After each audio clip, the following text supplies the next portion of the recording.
तो हमें क्या करना था यहाँ पे, टोटल नंबर ऑफ बल्ब्स जो थे वो 30 थे, उसमें से 6 डिफेक्टिव है, जो वर्किंग है वो 24 है। 6 डिफेक्टिव है और कितने बल्ब को हमें सेलेक्ट करना है, 4। तो हम यहाँ पे प्रोबेबिलिटी डिस्ट्रीब्यूशन पूछा गया था नंबर ऑफ डिफेक्टिव बल्ब्स के लिए। सो हमने यहाँ पे पहले x को कंसिडर किया, नंबर ऑफ डिफेक्टिव बल्ब है, और स्मॉल n क्या रिप्रेजेंट करना है कि कितने नंबर ऑफ टाइम्स हमें सेलेक्ट करना है बल्ब, वो की 4 है। तो प्रोबेबिलिटी क्या है गेटिंग डिफेक्टिव बल्ब की, तो यहाँ पे डिफेक्टिव बल्ब जो है वो हमारा 6 है। तो 6 आउट ऑफ कितने में से, 30 में से, तो ये p का वैल्यू 1/5 आ जाएगा, और q का वैल्यू क्या आ जाएगा, 4/5। उसके बाद हमने यहाँ पे n और p और q को डिफाइन कर दिया।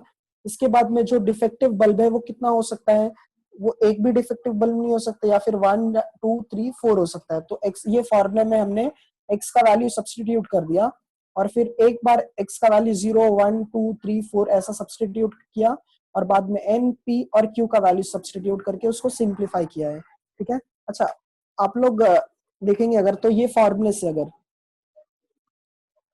4c2 है, तो इसका फॉर्मूला देखेंगे तो ये क्या हो जाएगा, 4 फैक्टोरियल अपॉन क्या आ जाएगा, 4 माइनस ये कितना होगा, n माइनस आर है ना, ये n है और ये r है, तो n माइनस आर होता है। यहाँ पे 4 माइनस 2 कितना हो जाएगा, 2, तो 2 factorial into r factorial, r कितना है, 2 है, सो 2 फैक्टोरियल। जो छोटा यहाँ पे है ना, जैसे समझ लो यहाँ पे 4 है, सॉरी 2 फैक्टोरियल जो है ये क्या छोटे हैं किससे, 4 से, तो 4 को स्प्लिट करो 2 तक, तो 4 3 इंटू 2 फैक्टोरियल, और 2 फैक्टोरियल एज इट इज यहाँ पे। अच्छा, टू एक ही 2 फैक्टोरियल है ना, तो एक 2 को हम लोग यहाँ पे 2 इंटू 1 ऐसे लिख सकते हैं। फैक्टोरियल मतलब कैसे, लास्ट से मतलब नंबर जो है उसको 1 से डिक्रीज करना है, तो 2 और 2 कैंसिल हो जाएगा, 2 2 जा 4, सो 2 इंटू 3 कितना आ जाएगा, 6। तो देख रहे हो 4c2 का वैल्यू जो है वो हमारा कितना आ रहा है, 6। या फिर एक और शॉर्टकट है, अगर कभी भी याद रखो NCR दिया है, ये पास्कल से ट्रायंगल भी आप लोगों को याद करने की जरूरत नहीं है, और ये फॉर्मूला भी याद करने की जरूरत नहीं है। ठीक है, NCR जब भी दिया रहता है ना, तो आप लोग ये हमेशा याद रखो, इन दोनों को डिवाइड करने का, n और r को डिवाइड करो, n अपॉन r लिखना है पहले, फिर दोनों में से एक एक माइनस करते जाओ, n-1 अपॉन r-1, फिर वैसे ही एक और माइनस करो, n-2 अपॉन r-2। ऐसा तब तक करो स्टूडेंट्स जब तक डिनोमिनेटर में 1 ना जाए। मैंने क्या बताया, पहले इन दोनों को डिवाइड करो n अपॉन r, फिर एक एक माइनस करते जाओ, फर्स्ट में 1 माइनस किया, फिर सेकंड में 2, फिर थर्ड में 3। ऐसे कब तक करना है, जब तक डिनोमिनेटर में क्या नहीं आ जाए, 1। अब यही 4c2 को हम लोग यहाँ पे इस मेथड से सॉल्व करते हैं। तो ये क्या है, 4c2, तो क्या हो जाएगा, 4 डिवाइड बाय 2 हो जाएगा, n और r है ना, 4 डिवाइड बाय 2,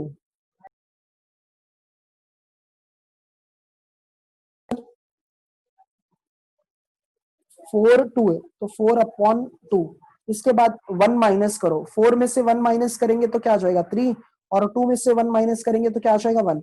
अब ये 2 2 जा 4, और यहाँ पे 6 आ जाएगा। तो ये सबसे इजी मेथड है स्टूडेंट्स। अगर आप लोगों को ये मेथड मतलब पास्कल से ट्रायंगल या फिर ये फार्मूला नहीं समझा, तो आप लोग इस मतलब ये मेथड के बेस पे हम लोग ये सम को सॉल्व कर सकते हैं। ठीक है, ये इजी मेथड होगा।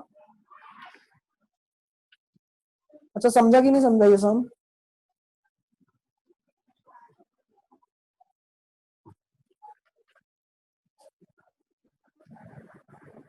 हाँ,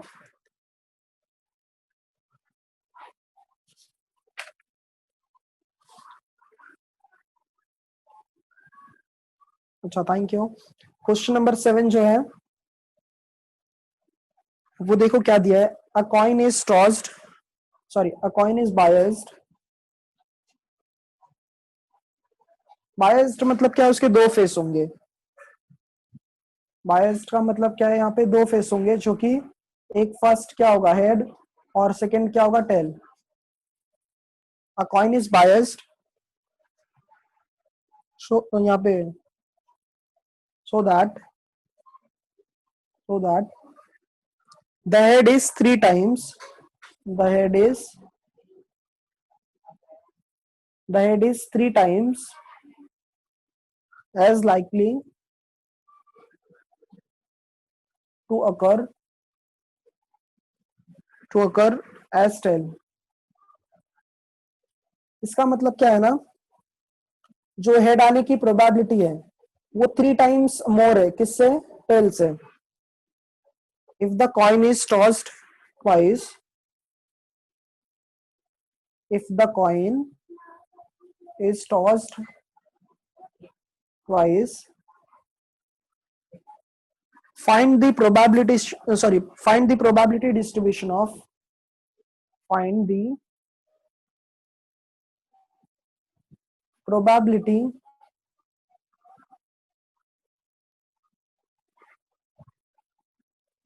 of number of tails।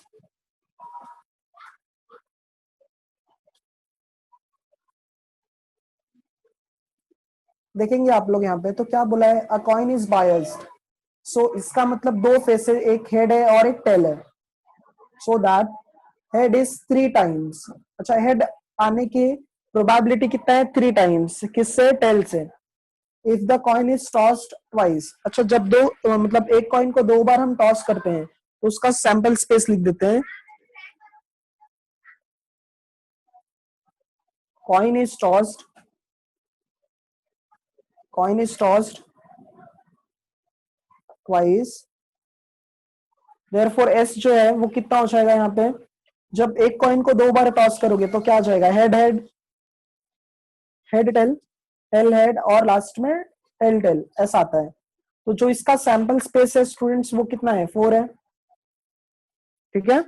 उसके बाद में, अच्छा आउट ऑफ फोर जो हेड है वो क्या है, 3 टाइम्स है, किससे, टेल से। तो यहाँ पे प्रोबेबिलिटी, यहाँ पे ऐसे लिख सकते हो, given head is 3 times as likely to occur as tail। सो यहाँ पे क्या हो जाएगा, जो प्रोबेबिलिटी ऑफ हेड है ये 3 टाइम्स है, किससे, टेल से, बट प्रोबेबिलिटी ऑफ हेड जो है वो 3 टाइम्स है। अब आउट ऑफ कितने में से, 4 में से, तो जो प्रोबेबिलिटी ऑफ हेड हो जाएगा वो कितना आ जाएगा, 3/4। सो अगर आउट ऑफ 3 मतलब आउट ऑफ 4 जो हेड आने की प्रोबेबिलिटी है वो 3 टाइम्स है, तो बाकी कितना बचेगा, 1 टाइम बचेगा। क्योंकि देखो टोटल कितना होता है, प्रोबेबिलिटी ऑफ दोनों की प्रोबेबिलिटीज को प्लस करने के बाद 1 आता है, तो 3 में अगर 1 प्लस करोगे तभी तो वो क्या हो जाएगा, 4/4 हो जाएगा। ये कितना आ जाएगा, 1/4। या तो P प्लस क्यू वाला कॉन्सेप्ट यूज करो, P प्लस क्यू। देखो आउट ऑफ 4 में से अगर 3 टाइम सेड है तो एक ही टाइम बचेगा ना, तो ये एक टाइम किसके लिए होगा, टेल के लिए हो जाएगा। तो दोनों में से किसी को भी पी क्यू कंसिडर कर सकते हो। अब यहाँ पे x क्या रिप्रेजेंट कर रहा है, नंबर ऑफ टेल्स रिप्रेजेंट कर रहा है, let x number of tails represent करेगा ये, ठीक है। अच्छा ये बताओ, नंबर ऑफ टेल्स इसमें जो है वो मैक्सिमम कितनी बार है, 2 टाइम्स है, और मिनिमम कितनी बार है, 0 टाइम है। अब यहाँ पे ये कितना है, 1 है। सो जो नंबर ऑफ टेल है स्टूडेंट वो कितना हो जाएगा, यहाँ पे 0 भी हो सकता है, 1 भी हो सकता है, और 2 भी हो सकता है, ठीक है। तो अब ये जैसा, ये स्टूडेंट्स आप लोग कंडीशनल प्रोबेबिलिटी आप लोगों ने पढ़ा रहेगा, कंडीशनल प्रोबेबिलिटी के लिए उसमें कैसा रहता है ना, हम लोग दोनों का जो इंटरसेक्शन होता है, जैसे समझ लो पी ए इंटरसेक्शन बी होता है, तो उसको कंडीशनल प्रोबेबिलिटी होता है, मतलब P A into P B. मतलब कंडीशनल प्रोबेबिलिटी का मतलब जैसे एक एक प्रोबेबिलिटी दूसरे प्रोबेबिलिटी को मतलब कुछ भी इफेक्ट नहीं करता है, मतलब उस पे कुछ भी, मतलब जैसे हेलो बोलते हैं ना। हाँ हाँ बोलो। सर। सर ये तो हाँ इंडिपेंडेंट है ना, इंडिपेंडेंट इवेंट। इंडिपेंडेंट इवेंट्स है, इंडिपेंडेंट इवेंट्स है, इंडिपेंडेंस इसी को तो कंडीशनल। हेलो, हाँ सर विराम। दोनों सेम, हाँ बोल बोल बोल। सर दोनों सेम है क्या? इंडिपेंडेंट इवेंट्स जो है ना, कंडीशनल प्रोबेबिलिटी एक्चुअल में ना इसके बाद में आएगा। ये इंडिपेंडेंट इवेंट्स में मतलब इसमें कैसा रहता है इंडिपेंडेंट में, जैसे अब यहाँ पे हेड और टेल आने का जो नंबर होता है वो कैसे एक दूसरे से इंडिपेंडेंट है, यहाँ पे नहीं, सेम नहीं है, दोनों दोनों डिफरेंट है, ये सारी इंडिपेंडेंट इवेंट ही है। अब जैसे समझ लो इंटरसेक्शन दिया रहेगा तो वो कैसे P of A into P of B लिखना होता है, तो यहाँ पे पहले हमने क्या किया, जब दो कॉइन टॉस किए तो पहले एच एच लिखा, एच टी लिखा, टी एच लिखा और टी टी लिखा। अब यहाँ पे हेड आने के लिए जो है वो 3 टाइम्स है, किससे, टेल से। तो प्रोबेबिलिटी ऑफ हेड लिखा, प्रोबेबिलिटी ऑफ टेल लिखा। अच्छा, अब यहाँ पे कैसा हो जाएगा, ये डायरेक्ट भी लिख सकते हो। अब जैसे हम लोग एनसीएक्स को सॉल्व करते थे ना, एनसीएक्स से भी आप लोग सॉल्व कर सकते हो। बट अगर हम लोग इसको डायरेक्ट भी इंडिपेंडेंट इवेंट से सॉल्व करते हैं तो देखो ये कैसा हो जाएगा। जब एक्स का वैल्यू 0 है, इसका मतलब एक भी टेल नहीं आया है, इसका मतलब क्या है, एक भी टेल नहीं आएगा। तो जब एक्स का वैल्यू 0 है तो इसका मतलब कौन सा इवेंट आएगा, एच एच आ जाएगा। एक्स का वैल्यू 0 है, इसका मतलब कौन आएगा, एच एच आ जाएगा। तो इसका मतलब क्या है, प्रोबेबिलिटी कितना है बोथ हेड आने के लिए, प्रोबेबिलिटी ऑफ बोथ हेड्स। देखो जो दोनों हेड है ना, तो इंडिपेंडेंट इवेंट मतलब प्रोबेबिलिटी ऑफ एच इंटू लिखेंगे प्रोबेबिलिटी ऑफ एच। दोनों हेड है तो probability of H into probability of H लिख देंगे। उससे भी आप लोग सॉल्व कर सकते हो, जो कि इसके पहले वाला सम हमने सॉल्व किया। प्रोबेबिलिटी ऑफ एच कितना है, 3/4। सो ये 3/4 इंटू क्या हो जाएगा, 3/4। तो ये 9 अपॉन कितना आ जाएगा, 16। ठीक है। जब x का वैल्यू 0 है तो दोनों क्या आ जाएंगे, हेड आ जाएगा, क्योंकि x क्या रिप्रेजेंट कर रहा है, नंबर ऑफ टेल्स रिप्रेजेंट कर रहा है। सो एनालिसिस में देखेंगे एक भी टेल नहीं है, तो प्रोबेबिलिटी ऑफ बोथ हेड्स बोला है, तो probability of head into probability of head, 3/4 into 3/4, ये कितना आ जाएगा, 9/16। नेक्स्ट जो है प्रोबेबिलिटी ऑफ वन के लिए, जब एक बार टेल आया है तो कौन कौन सा इवेंट मिलेगा, एच टी मिलेगा या फिर टी एच मिलेगा। तो यहाँ पे प्रोबेबिलिटी के अंदर क्या लिखोगे, one head and one tail, ऐसे लिखोगे ना। क्योंकि देखो एच टी टी एच है, दो बार इसको इंडिपेंडेंट इवेंट में ऐसे नहीं लिखना है कि P into H, sorry P H into P T, फिर वापस P T into P H, दोनों के लिए एक ही लिखना होता है। तो प्रोबेबिलिटी ऑफ हेड इंटू क्या हो जाएगा, प्रोबेबिलिटी ऑफ टेल। तो ये कितना है, 3/4, ये कितना है, 1/4 है। सो ये 3 अपॉन क्या आ जाएगा, 16। ठीक है। जब x का वैल्यू यहाँ पे, जब x का वैल्यू यहाँ पे स्टूडेंट 2 होगा तो दोनों के दोनों हमें क्या मिल जाएंगे, टेल मिल जाएंगे। तो प्रोबेबिलिटी ऑफ बोथ टेल्स के लिए, तो probability of, sorry both tails के लिए प्रोबेबिलिटी ऑफ t इंटू क्या हो जाएगा, प्रोबेबिलिटी ऑफ t। तो प्रोबेबिलिटी ऑफ t कितना है स्टूडेंट्स, 1/4 है।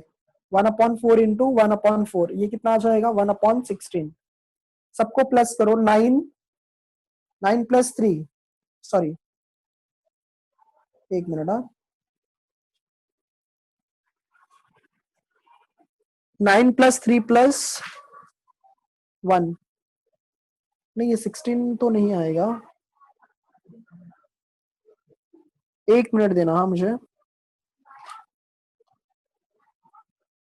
यहाँ पे प्रोबेबिलिटी 0 के लिए, एक मिनट, हम लोग अगर ये मेथड से सॉल्व करते हैं, probability of x equals to 0, उसके लिए फॉर्मूला क्या हो जाएगा यहाँ पे, प्रोबेबिलिटी ऑफ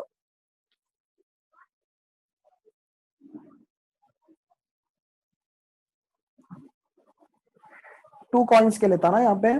सो 2C0, ये कितना है यहाँ पे, 3/4 है, रेस टू क्या हो जाएगा यहाँ पे 0, और 1/4 रेस टू क्या हो जाएगा, 2 हो जाएगा।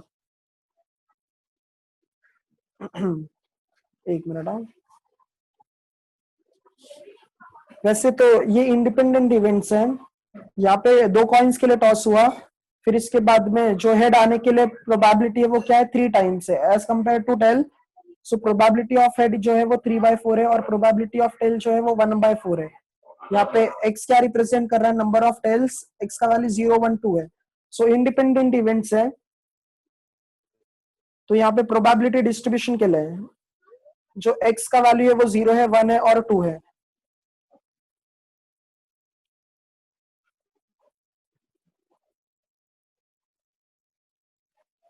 हाँ स्टूडेंट्स, ये जो देखो यहाँ पे अगर प्लस करोगे तो ये 9 है, और 9 प्लस 3 कितना आ रहा है, 9 प्लस 3 जो है वो कितना हो जाएगा, 12। 12 प्लस 1 कितना हो जाएगा, 13 हो जाएगा। बाकी 3 देखो यहाँ पे कम पड़ रहा है ना, तो वो 3 किसके लिए, इसके लिए रहता है, क्योंकि ये देखो 2 बार आया रहता है, बट इसको हम लोग एक ही बार लिखे हैं। मतलब कैसे पी एच मतलब एच टी है और टी एच भी है, लिखना तो हमें एक ही बार है इसको। हाँ, तो यहाँ पे x के लिए क्या नंबर है, 0 है, 1 है और 2 है। जो प्रोबेबिलिटी ऑफ x है, 0 के लिए कितना आता है 9/16, 1 के लिए कितना आएगा 3/16 और इसके लिए कितना आएगा 1/16। कुछ डाउट है इसमें?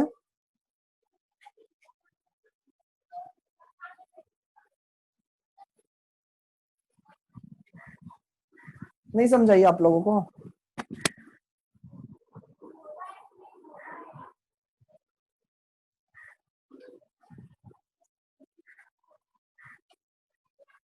अच्छा, कॉइन जो है उसको कितनी बार टॉस किया, 2 बार?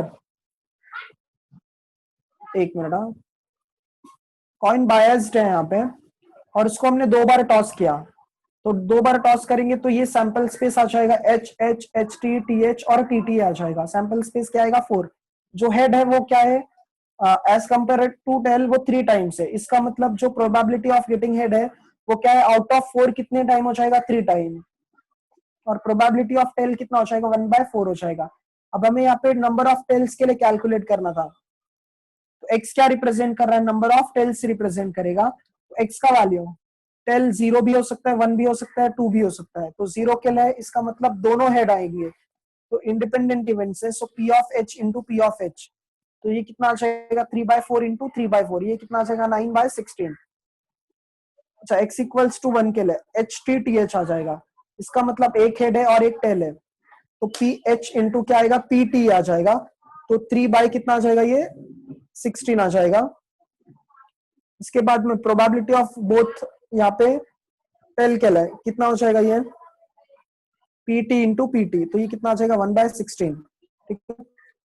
अगर आप लोगों को ये सम थोड़ा डिफिकल्ट लग रहा होगा तो नेक्स्ट लेक्चर में कैसा मैं इसको कोई दूसरे मेथड से करा दूंगा। ठीक है, ये समझा कि नहीं समझा?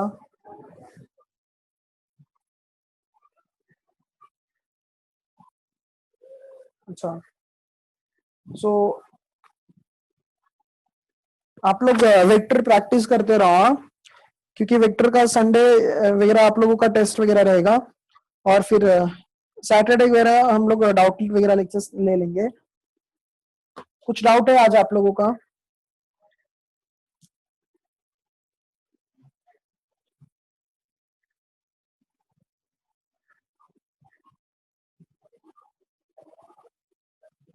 अच्छा, हाँ प्राची, दूसरे मेथड से ना मैं नेक्स्ट लेक्चर में बता दूंगा, मतलब कल बता दूंगा। ठीक है, सो प्रैक्टिस करते रहो आप लोग, हाँ ये सब। ठीक है सर, फिर आज के लिए स्टॉप करते हैं। Thank you. जी सर, थैंक यू।